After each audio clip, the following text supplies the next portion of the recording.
नमस्ते बच्चों। आज हम हिंदी साहित्य के प्रमुख कवि सूरदास जी का जीवन परिचय का अध्ययन करेंगे तथा उनके साहित्य के बारे में जानेंगे। बच्चों, सूरदास जी हिंदी के भक्तिकाल के महान कवियों में एक हैं। जैसा कि आपको मैंने पहले भी बताया है, हिंदी साहित्य के इतिहास को 4 भागों में बांटा जाता है। पहला आदिकाल या वीरगाथा काल, दूसरा भक्तिकाल, तीसरा रीतिकाल और चौथा आधुनिक काल। आधुनिक काल जो कि अभी चल रहा है।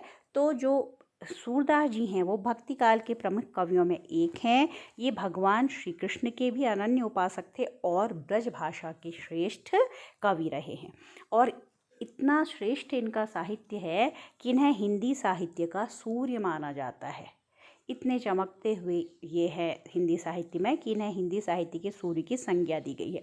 साथ ही बच्चों, आपने सुना होगा इनके बारे में कि इन्हें जन्मांध कहा जाता है, लेकिन विद्वानों में इस संबंध में मतभेद है कि ये जन्म से अंधे थे या नहीं, क्योंकि जिस तरह की रचनाएं, जितना सजीव वर्णन इन्होंने श्री कृष्ण की लीलाओं का किया है, वैसा सजीव वर्णन जन्म से अंधा कोई व्यक्ति नहीं कर सकता, ऐसा कुछ विद्वान मानते हैं।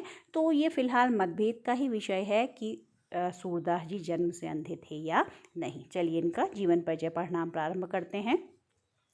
सूरदास जी का जन्म बच्चों सन 1478 में माना जाता है। अब इनका जो जन्म स्थान है उसके संबंध में भी विद्वानों में मतभेद है। कुछ विद्वान मानते हैं कि इनका जन्म मथुरा के निकट एक क्षेत्र पड़ता है, रुनकता या रेणुका क्षेत्र, वहाँ इनका जन्म हुआ है। जबकि कुछ दूसरे विद्वान मानते हैं कि इनका जन्म दिल्ली के पास सीही नामक स्थान पर हुआ है। ठीक है, आगे देखते हैं। इनके गुरु थे बच्चों महाप्रभु वल्लभाचार्य जी। तो महाप्रभु वल्लभाचार्य के शिष्य सूरदास अष्टछाप के कवियों में सर्वाधिक प्रसिद्ध हैं। अब अष्टछाप हमने पढ़ा बच्चों, अष्टछाप क्या है? अष्टछाप इनके गुरु महाकवि महाप्रभु श्री वल्लभाचार्य जी द्वारा बनाया गया एक कवियों का समूह था, जिसमें 8 कवि थे। भक्तकाल के ही वो कवि थे और 8 कवि थे। और ये सभी कवि अपने विभिन्न पद एवं कीर्तनों के माध्यम से श्री कृष्ण की लीलाओं का गुणगान करते थे। तो उन्हीं 8 कवियों में एक प्रमुख कवि कौन है? सूरदास जी हैं, और यही अष्टछाप है। अष्टछाप के कुछ अन्य कवि हैं बच्चों, कुंभन दास, कृष्णदास, परमानंद दास, गोविंद स्वामी, छीत स्वामी, नंद स्वामी और चतुर्भुज दास। और इनमें सर्वश्रेष्ठ कौन माने जाते हैं? सूरदास जी माने जाते हैं। अब सूरदास जी के बारे में बताया गया है कि ये रहते कहाँ पर थे। वे मथुरा और वृंदावन के बीच गऊ घाट पर रहते थे। कहाँ रहते थे? गऊ घाट में, मथुरा और वृंदावन के बीच जो पड़ता है, जहाँ ये मथुरा और वृंदावन आप जानते हैं कि श्री कृष्ण की लीलाओं के ही सभी स्थल है। और श्रीनाथ जी के मंदिर में भजन कीर्तन करा करते थे। यही इन्होंने अपनी साहित्य रचनाएं भी की हैं। सन 1583 में पारसौली नामक स्थान में सूरदास जी का निधन हो गया। तो ये तो है सूरदास जी का जीवन परिचय, जिसे आप जीवन परिचय हेडिंग के अंतर्गत लिख लेंगे। आप चाहें तो अपने शीर्षकों को जन्म स्थान, जन्म आदि में भी विभाजित कर लिख सकते हैं। आगे देखिए, अब इनके साहित्य के बारे में पढ़ते हैं बच्चों। तो इनके 3 प्रमुख ग्रंथ हैं। पहला है सूरसागर, दूसरा साहित्य लहरी और तीसरा सूरसारावली।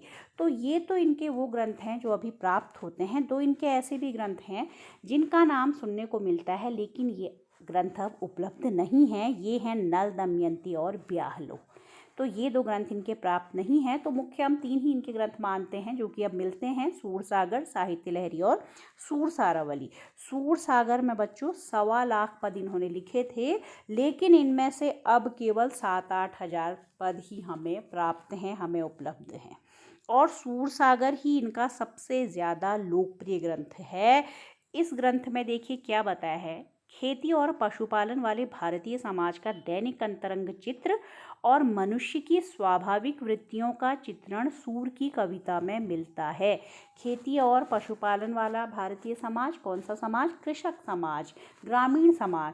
तो आपको पता है कि श्री कृष्ण कहाँ रहते थे? ब्रज में रहते थे, ग्वाल बालों के साथ रहते थे। वो सब कृषक समाज है, खेती वाला समाज है। तो श्री कृष्ण की लीलाओं के वर्णन के साथ उस समाज का वर्णन भी सूरदास जी के साहित्य में हुआ है। उन्होंने वहाँ का बहुत अच्छा वर्णन किया है। दैनिक जीवन के अंतरंग चित्र खींचे हैं, उसके बारे में सूक्ष्मता से बताया है। साथ ही इन्होंने मनुष्य की जो प्रवृत्तियाँ होती हैं उनके बारे में भी सूक्ष्मता से अपनी रचनाओं में लिखा है। मनुष्य की प्रवृत्तियाँ, प्रेम, सौहार्द, दया, उदारता, वैमनस्य, सब कुछ ये प्रवृत्तियाँ उन्होंने मनुष्य की देखी और उनके बारे में भी बड़ी सूक्ष्मता से लिखा है।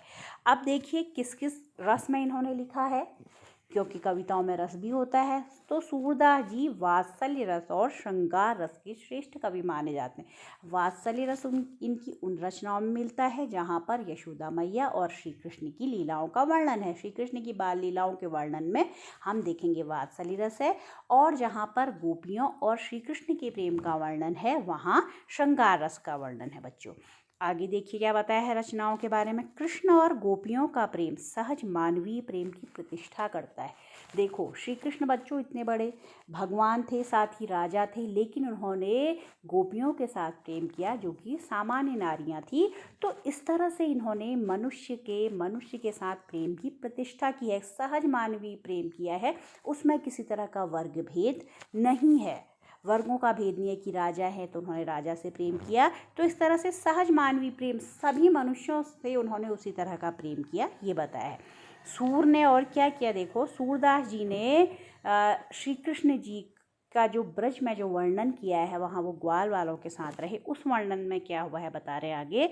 सूर ने मानव प्रेम की गौरव गाथा के माध्यम से सामान्य मनुष्यों को हीनता बोध से मुक्त किया।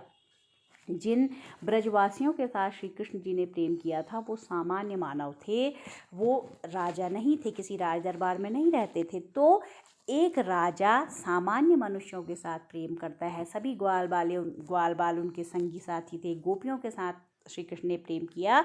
तो श्री कृष्ण का जो ये प्रेम है, जो आम आदमी है उसको हीनता बोध से मुक्त करता है, मतलब उन्हें इस एहसास से मुक्त करता है कि वो कहीं छोटे हैं, राजा कोई बड़ा होता है, ऐसे एहसास से उनको मुक्ति दिलाता है। एक हीनता उनके अंदर नहीं पैदा होने देता है श्री कृष्ण का प्रेम।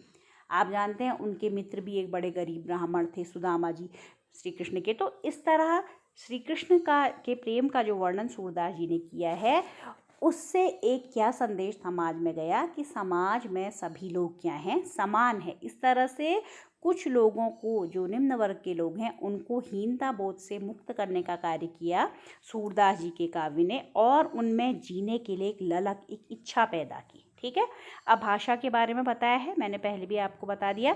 उनकी कविता में ब्रज भाषा का निखरा हुआ रूप है। ब्रज भाषा के एक कवि हैं और वह चली आ रही लोकगीतों की परंपरा की ही श्रेष्ठ कड़ी है। और जो लोकगीत उस समय लिखे जा रहे थे उसी तरह का सूरदास जी ने भी लिखा हुआ है। अब आपके पाठ्यक्रम में इनके 4 पद हैं, उनके बारे में बताया गया है बच्चों, इसे भी देखते हैं। चलिए देखिए क्या लिखा है यहाँ। सूरसागर के भ्रमर गीत से 4 पद लिए गए हैं। भ्रमर गीत क्या है बच्चों, इसके बारे में जाने। भ्रमर गीत भारतीय काव्य में भी एक अलग तरह की काव्य परंपरा है बच्चों। इसके अंतर्गत सूरदास जी ने भी लिखा है, जगन्नाथ दास रत्नाकर जी ने भी लिखा है, नंददास जी ने भी लिखा है। तो सूरदास जी के जो भ्रमर गीत के पद हैं उनके बारे में आपको थोड़ा बता दूं।